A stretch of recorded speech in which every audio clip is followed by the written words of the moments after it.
Seguimos en el estudio 88 de Badía y compañía.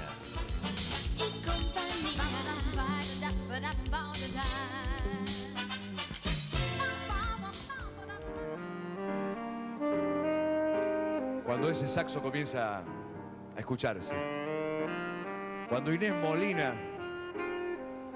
lo hace sonar, se sabe que hay una identificación, un momento especial del programa que es el reportaje a fondo. Deja el piano solo ahora. Felicitaciones por lo de Cannes. Gracias. Fue representando con la película Sur a la Argentina, Inés Molina, Cannes. Un aplauso para ella. Se la ve bella en esa película tal cual es. Seguí con el saxo, después vamos a hablar de eso uno de estos días. Ahora...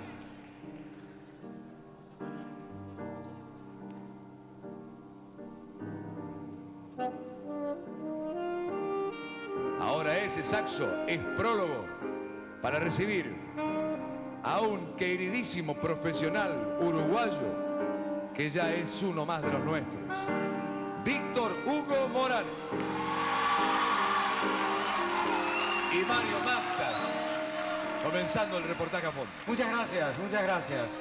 Víctor Hugo, bienvenido, gracias por venir. Vio qué bonito ambiente, cómo tocan el corazón las notas que Inés Molina hace con su saxo. Una belleza, es mi instrumento preferido. ¿Sí? Pocas cosas suenan tan dulcemente como Pero un no saxo. toca usted ningún instrumento, ¿no? ¿Cómo? ¿No toca ningún instrumento? ¿Yo? Sí.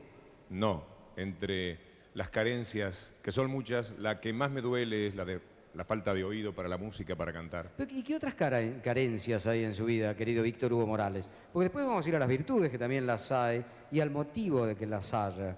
¿Qué le falta en la vida? Yo creo que soy a veces demasiado vehemente, un poco egoísta, sobre todo con los afectos. En el terreno de los afectos suelo ser egoísta, aunque lo estoy mejorando. Acláremelo un poquito esto, a ver. Deme un ejemplo. La costumbre que la vida familiar afectiva gire en torno a uno, el eje de la familia, va convirtiendo a uno en una especie de egoísta que puede ser muy peligroso para los demás y para sí mismo. Hemos topado con un ególatra, magnífico. Es probable. La profesión nuestra normalmente tiene que desarrollarse con una cierta egolatría. Claro. Y a veces uno en la vida íntima lo puede exagerar. Pero estoy combatiendo duramente contra eso y yo estoy seguro que es un partido que voy a ganar. Porque hay oposición en la vida íntima, hay alguien que le ha dicho, oiga, que usted no es el rey del mundo, ni el rey sol, y que aquí somos varios, ¿no? Uno intelectualiza cosas que sabe que están mal y no siempre puede con ellas. Pero cuando las tiene intelectualizadas, cuando tiene claro que están mal, en algún momento empieza a luchar. Y yo ya tengo dos motivos, que son mis hijos, que al revés, ellos empiezan a ser el centro de la vida familiar y yo estoy disfrutando enormemente con esa vida un poco más lateral, en la que ellos son los que mandan, los que ordenan, los que deciden.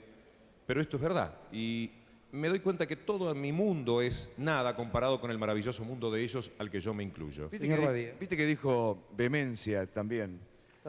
Entre las cosas que a él le gustaría cambiar. Esa vehemencia te trae problemas. Por ejemplo, ser vehemente en la crítica a Menotti, ¿es un enfrentamiento ya personal, un capricho del cual ya no podés arrepentirte? ¿O esa vehemencia está fundamentada y sos vehemente para demostrar lo que vos querés decir?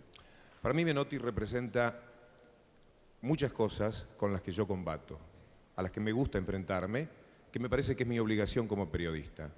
Porque no es solamente Menotti, sino todo un sector del periodismo que está atrás de él, que se alimenta de Menotti, que recibe indicaciones de Menotti, aunque a veces sean simplemente tácitas, que destruyen gente en nombre de Menotti. ¿Pero todo eso en nombre de Menotti? Sí, sí, sin dudas. Pero lo que se hizo con Bilardo antes del Campeonato del Mundo fue protagonizado por periodistas que entienden que la vida y el fútbol pasa por Menotti. Lo que se hizo con Grigol antes de irle mal en River, ya antes de llegar a River o en sus primeros días, con la historia de que hay quienes quieren un fútbol lírico, que le gusta a la gente, y hay otros malditos que lo único que les importa es ganar, haciendo cualquier cosa para conseguirlo, dividiendo de esta manera tan grosera. Pero Víctor Hugo, en todo caso no está ya dividido eso, es decir, no hay periodistas, no está bien que por ahí hay periodistas que apoyen un estilo y apoyen otro, es decir, que la cosa esté dividida. Vos decís que hay detrás de eso un interés, ¿de qué tipo? Porque está bien que unos opinen de una manera y no opinen de otra, ¿o no? Son alianzas que se fueron creando con el tiempo, reciprocidades, trabajar juntos. Menotti suele actuar como periodista, ha estado en redacciones, ha comido muchas veces con mucha gente, se ha sentido amigo y hay quienes se han sentido amigos de él. Y por otra parte hay intereses empresariales, hay nombres en el fútbol que son mucho más vendedores. No hay explicaciones claras por las que uno pueda dar, pero no cabe ningún tipo de dudas que en una tapa de revista, en un programa de televisión, es mucho más vendedor Menotti que Bilardo, Menotti que Grigol. Y en consecuencia hay intereses empresariales que se mueven atrás de todo esto, que apuntalan como verdades cosas contra las que yo lucho. No sé si de veras amparado por la verdad, pero yo creo que son una mentira y me siento en la obligación de enfrentarlas hasta las consecuencias naturales que puede tener para mí la profesión. Corro el riesgo de perder credibilidad, el riesgo de aburrir, corro el riesgo de ser injusto también, y lo asumo. Yo creo que corro el riesgo de perder audiencia. No, pero a mí se me ocurre una sola pregunta, una sola. Ahora empieza, quizás, o es un hecho, River y técnico Menotti, ¿no? Como simpatizante de River, te digo. Yo, que soy un simpatizante de River y te escucho, voy a escuchar a un Víctor Hugo Morales totalmente en contra de cómo juegue River, de que haga River, por el hecho de lo que él piensa de Menotti, y voy a escuchar a un Víctor Hugo Morales por encima de eso. Si tengo grandeza, por encima de eso. Si me quedo en la ridícula discusión como si Menotti y yo fuéramos más importantes que el fútbol, seguramente voy a perder credibilidad y voy a perder a la gente de River. Son los riesgos que yo te digo que corro. Yo me opongo al señor en cuestión en la medida en que dice cosas y apuntala cosas que para mí constituyen una peligrosa mentira, pero incluso una peligrosa mentira para la sociedad. Cuando se ataca a la selección argentina porque trabaja, porque es colectiva, porque se preocupa con anticipación de como se ocupó del Campeonato del Mundo, en nombre del viejo individualismo, de la tradicional nuestra, que es la improvisación, también desde el punto de vista sociológico hay cosas muy graves atrás de eso, porque se están estimulando taras sociales muy peligrosas, como el culto al individualismo que tenemos en esta sociedad, como el no creer que es codo a codo que se consiguen las cosas, y con mucho trabajo, y con mucha paciencia, y con mucha tolerancia. El vivir pendientes del chispazo genial, cosa que le pasó al fútbol argentino y en general al fútbol sudamericano durante muchísimos años, es también esta dependencia que nosotros tenemos del talento que eventualmente pueda tener algún salvador que encontremos, sin hallar el camino para el verdadero protagonismo que tenemos que tener. Perdón, Morales, ¿no le parece que está huyendo usted muy lejos al relacionar esto, al relacionar una mera idea vinculada con el fútbol, con la creatividad, con la espontaneidad y con la genialidad, con circunstancias políticas que el país ha vivido? Porque me parece que esto no lo ha enumerado usted entre los riesgos que corría, que eran los de perder audiencia. No, pero no me dejes como que yo acepto que sobredimensiono el fútbol al compararlo, ¿no? Entonces te contesto la pregunta. A ver. De fútbol es de las cosas que más se escribe en el país. La gente lee mucho más fútbol que la página de política o la página internacional. Y cuando lee fútbol se está instruyendo hacia determinadas cosas, hacia creer en el trabajo, hacia creer en la tarea de equipo o hacia el individualismo. Y esas conductas después las asume en su vida privada. No es que yo piense que todos regimos nuestra vida en función del fútbol, pero yo creo que como es lo más consumido, es muy pero muy peligroso cualquier idea que está dentro del fútbol y que si a mí me parece negativa es necesario combatirla. De modo que usted, vamos a repasar otra vez los riesgos que está corriendo. Vamos a repasarlos porque aquí ha quedado dicho. Responsabiliza de algún modo a Menotti de liderar una corriente que suscita y genera ideas falsas y peligrosas. Así lo ha dicho aproximadamente. Me gustaría que subrayara por qué, porque me parece que se está... Lo he dicho, Mario. Que se está excediendo el marco de un comentario vinculado con el fútbol. Yo quise decir que hay cosas que los seres humanos representan. Sobre todo con Menotti, que se propone ante los demás como un señor de ideas de estas que se llaman progresistas, que ha llevado a la Argentina al campeonato del mundo. ¿No está jugándose aquí algo personal entre usted y él? A lo mejor en algún momento de esta discusión hubo algo personal. Entonces, le pido que yo no hablo así de Menotti porque tuve un enfrentamiento con él, sino que tuve un enfrentamiento con él por hablar así de Menotti. No es una consecuencia, sino una causalidad lo que hubo entre mis dichos y lo que pasó con Menotti. Claro, pero hay un momento en el camino en el que se pierde un poco dónde empezó una cosa y dónde empezó la otra. Ahora me da un poco la impresión de que usted coloca a Menotti como liderando una corriente de ideas que conspiran, por ejemplo, contra el hecho de que en este país trabajemos codo a codo, de que estemos todos unidos, de que sea un trabajo de equipo. de que hagamos la grandeza Cientos de uno, miles de- uno tras otro. Cientos de miles de No ejemplares. sé si no se le va la mano, quiero decir. Es probable, puede ser, es una opinión suya, pero yo creo que cientos de miles de ejemplares de diarios y de revistas, cotidianamente apostando a la individualidad, al talento, a la improvisación, a la nuestra, a la historia, a la melancolía, forman toda una corriente muy peligrosa, porque eso está consumido cada día por cientos de miles de personas, que a lo mejor creen honestamente que la vida puede pasar por esos atributos. ¿Sabés qué pienso, Mario? Vamos a hacer una pausa. Sí. ¿Qué pienso? ¿Cómo es la imagen que yo veo de este admirado por mí, Víctor Hugo Morales? Y admirable. A mí también me gusta su abierto trabajo. el saco y puesto el pecho, voy para adelante con la frente alta y diciendo lo que pienso. Así, lo que piense, tenga siempre el por qué no de la duda de si será la gran verdad o solo mi verdad. Me parece Esa es la fantástico imagen. que diga lo que piensa, pero quiero decirle... No lo digas ahora, después de la pausa. Después de la pausa se lo digo. Eso.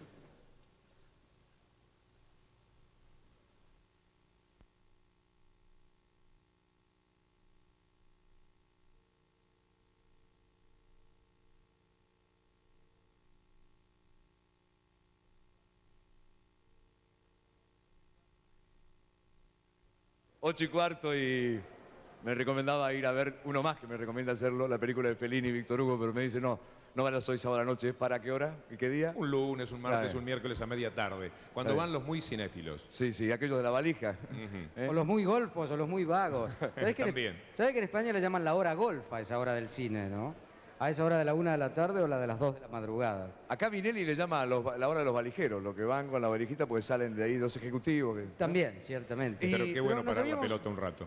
Nos habíamos quedado, no en el cine, que yo sé que le interesa mucho y que va constantemente al cine. Por eso tal vez es usted uno de los menos típicos y los más fascinantes y de los más extraños de los periodistas deportivos y de los relatores, ni hablemos. Tan extraño como para teorizar acerca de que, por ejemplo, Menotti, al proponer que tengamos en cuenta la inspiración, la genialidad, el individualismo, todo aquello que hizo lo que se llama la nuestra, nuestro fútbol, nuestra manera de ser, también está proponiendo que no seamos solidarios, que no peleemos codo con codo, que no hagamos el futuro entre todos. A mí, ¿qué quiere que le diga? Me parece una desproporción e incluso una audacia de su parte. Se lo digo.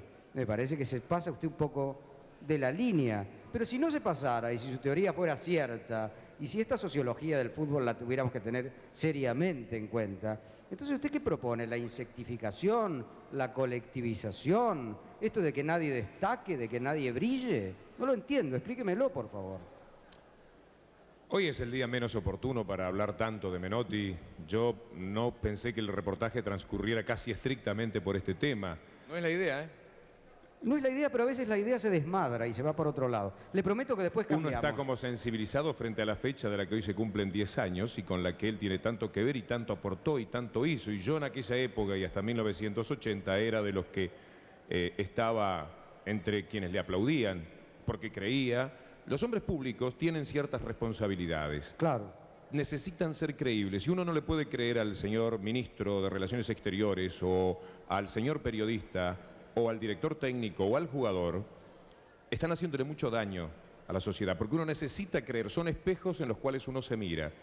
Esta comedia que se ha montado, por ejemplo, para la llegada de Menotti a River, toda esta historia tan sórdida, Te enojaste mucho con un periodista últimamente. sí, es verdad. Todavía no descubro cuál es porque no he seguido de cerca el tema, pero te escucho enojado a veces diciendo que además que no, que es Pero empleado. toda esta historia que se conoce en la intimidad de los periodistas hace 3 meses, aunque a algunos no nos costaba reconocer que era así, esto es lo que uno ataca y lo que uno combate. En cuanto a la pregunta en sí, Por favor. yo creo que justamente lo que demostró la selección argentina de 1986, la campeona del mundo, en tierra neutral y con medio del escepticismo más grande y sin ningún tipo de compañía y con enormes críticas que tuvo que recibirlas porque hace 10 años, hoy se cumplen 10 años que no se podía hablar de un director técnico en la República Argentina, no se podía criticarlo. De eso se cumplen 10 años. Esa hoy. selección de 1986 permitió el lucimiento del más grande jugador de fútbol de todos los tiempos como ningún otro equipo lo hubiera permitido. Porque ese jugador, sin el respaldo de equipo, sin el respaldo de todo lo que había a su alrededor en el 86, en el 82 pareció encaminarse hacia el fracaso en la selección argentina.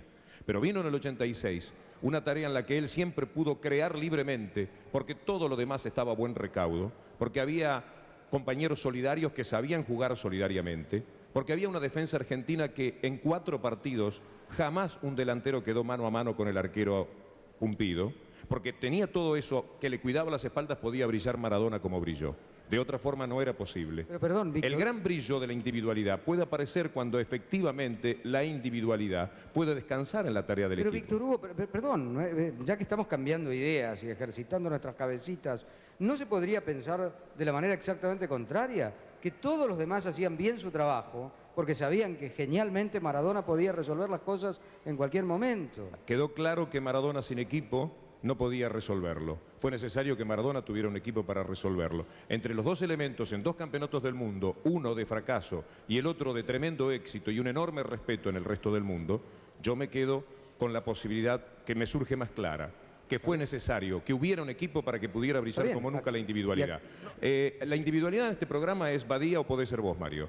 Entonces, si atrás de todo esto no hay un gran equipo, no puede brillar la individualidad, no hay manera. Ahora, si todo lo haces desde el brillo de la individualidad y en el talenteo, y acá no hubiera toda una semana de producción cuando vienen a hacer el programa, de ninguna forma podría brillar la Víctor individualidad. Hugo, yo digo solo esto y en el marco estricto del fútbol de verdad, sin sacarlo del fútbol. El Boca de Menotti, ¿no fue eso? ¿No fue una suma, una colectividad? El Boca de Menotti que no tenía estrellas individuales ni apuntaba a eso, ¿no? Fue un golpe publicitario estupendo, empezando por los únicos torneos que ganó, los del verano. Jugó 7 partidos importantes, 4 contra River y 3 contra Independiente, no ganó ninguno de ellos. Llegó a la primera posición del campeonato, estimulado y alentado por ese mismo sector del periodismo y por una gran cantidad de gente que le creía. Alcanzó al puntero, pero no pudo ganar el campeonato. Después jugó la liguilla, en la que había empezado igual que todos los demás, tampoco la ganó. Solo ganó los torneos de verano. Y de los 7 partidos importantes que jugó, 4 contra River y 3 contra Independiente, no ganó ninguno. Y cuando venía la carrera de largo aliento, cuando venía la posibilidad de trabajar en serio, porque aquello había sido una carrera de 100 metros que cualquiera la corría, Pastoriza la hizo mejor que él, todavía esa carrera de 100 metros. En el verano ganó más de lo que había ganado él. Pero cuando venía la carrera de largo aliento, y él se dio cuenta que era necesario trabajar muchísimo con el plantel que tenía en sus manos, dejó a Boca en el camino de la forma que lo dejó. Aquí se cree que Menotti lo hizo por dinero, de ninguna forma lo hizo por dinero. Menotti lo hizo porque él sabía en la intimidad que sin un respaldo como el que va a tener ahora en River, con un gran equipo, formando un equipo de grandes individualidades y además destruyendo prácticamente al resto de los equipos, porque va a jugar casi sin oposición, de esa manera puede correr una carrera de 10.000 metros. Pero con Boca solo podía correr aquella carrera de 100 metros que fue el verano de Mar del Plata. Porque en el largo aliento, cuando llegó la hora de la verdad de los campeonatos, la gran mentira que quedó flotando es que aquello fue exitoso. Hubiera sido exitoso si hubiera ganado algo. Lo que Mario Sanabria, con mucho menos equipo, sí había sido capaz de ganar, clasificando el equipo para la Copa Libertadores de América. Sí, Víctor Hugo, ¿sabés que creo, entre otras cosas, que hasta que no se vea en la cancha esto de que los equipos no tienen oposiciones, más de una vez uno planea... ¿A vos te parece que va a haber oposición? Si a San Lorenzo sus 2 mejores jugadores se llaman Chilavert y Sibisky y se los sacás para River, si Argentinos Juniors su mejor jugador se llama Batista y eventualmente se lo podés sacar para River, si la mejor esperanza Independiente por ahí se llama Reynoso y vos también la tomás para River, a mí me parece inteligente, me parece bueno, pero lo tomo como explicación para que se tenga en cuenta también esto. Esta es una carrera muy larga la del campeonato. Hay que tener muchas ventajas para poderla correr. Hay que tener un verdadero equipo. Con Boca él no lo podía hacer. La verdad de su alejamiento de Boca, más allá de sus problemas personales que quedan desmentidos por la rapidez con la que retorna, más allá de su gusto por el dinero, circunstancia esta que queda desmentido porque él puede ganar muy buen dinero en cualquier parte, la verdad es que él sabía que con ese equipo no iba a poder hacer una larga carrera. ¿Te animás, Mario, a hacer una pregunta, una última, y que tenga una muy buena respuesta, pero que nada tenga que ver con este tema que nos enganchamos? Mientras los chicos sueñan con ser bomberos o neurocirujanos o salvadores de la humanidad o cosas por el estilo, a un chico en algún lugar del Uruguay, un chico alto y flaco y demás, se le ocurrió ser periodista deportivo y ser sobre todo relator deportivo. Yo te pido que... Es algo que, te quiero decir, algo que siempre me ha causado una admiración extraordinaria, la velocidad del relato y la emoción del relato, y que tiene tanto que ver con el sueño, con el entretenimiento y con las ganas de pasárselo bien una tarde de domingo. ¿Por qué quisiste un día ser un periodista deportivo y un relator deportivo? Seguramente ignorando que ibas a tener este tipo de polémica, este tipo de fama alrededor de tu vida. Antes que periodista deportivo, lo que haya en mí de periodista es de periodista hacia todos los efectos. En general. no me gusta circunscribirme estrictamente a la condición de periodista deportivo. Un periodista que de vez en cuando, mayoritariamente en su vida, hace deporte. Ajá. Yo soy el primer sorprendido por las cosas que pasan en mi vida. Sigo sorprendiéndome. Cuando me llamó Emilio Cartoy Díaz, un querido amigo de la época del Espejo en Canal 13, para invitarme al programa, yo dije, ¿por qué a mí? Siempre me sorprendo. ¿Y qué te respondiste? ¿Qué me respondo? Que a lo mejor no me va mal apostando a la espontaneidad, apostando a ser creíble, apostando a los errores que pueda cometer, pero en el afán permanente, constante, casi obsesivo de decir lo que pienso, de desangrarme atrás de una cosa si estoy convencido de ella. A lo mejor es eso, porque alguna explicación, digo yo, tiene que haber. Tiene que haber alguna. Siempre lo he atribuido muchísimo a la suerte. Yo era nada más que un chiquilín soñador que miraba Canal 13, como todos los canales argentinos, desde el litoral uruguayo, desde mi pueblito de Cardona, y soñaba ya desde entonces con Buenos Aires, y ahora me encuentro y me saludo y tomo café y charlo y me abrazo con gente que yo miraba admirado, inalcanzable desde aquel pequeño pueblito mío. Por eso todas las veces yo renuevo esta enorme sorpresa que es que, por ejemplo, hoy al programa de televisión que más respeto en la República Argentina, porque hay todo un trabajo artesanal de orfebrería atrás de él, me inviten para que me sienten aquí delante y alguien sospeche que lo que yo pueda decir importa. Te voy a decir que no es una casualidad y que tiene que ver con la sinceridad, con la decencia con la que encarás tu profesión y probablemente con una serie de cosas más misteriosas y mucho más mágicas de las que podemos enumerar aquí. Pero lo cierto es que has venido y que te lo agradecemos. Mirá cómo.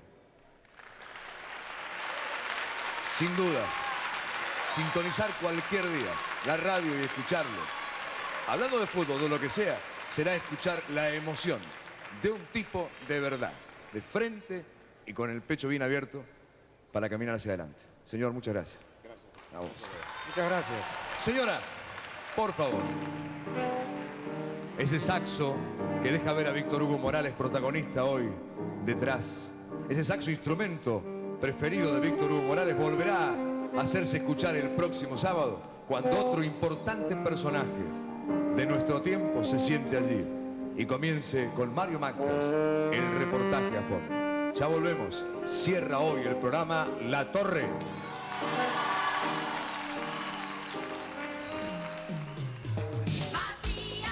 Así es, dispóngase bien porque al volver